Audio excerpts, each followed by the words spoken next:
In this video, I will show you how you can send emails with attachments on any iPad. Now to do that, first of all, just open the Mail app on your iPad, then select the email account with which you want to send your email. After that, just tap on the Compose button to start your email.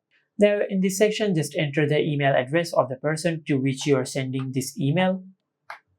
Now to add an attachment to your email, in the body section of the email, just tap on Anywhere. Now after you do that, this paperclip icon will appear on the keyboard of your iPad. And just tap on the paperclip icon and select the file which you want to attach. If you want to scan a text using the camera of your iPad, just select Scan Text, or you can scan a document with the camera of your iPad. Now if you want to attach a photo, from the Photos app, just select Photo Library, or if you want to take a photo or a video and if you want to attach it to your email, just select the first option, which is Take Photo or Video. But if you want to attach a file from the Files app, just select Attach File, and the Files app, just select the file which you want to attach. For an example, I will select this document. And after you do that, you will add an attachment to your email.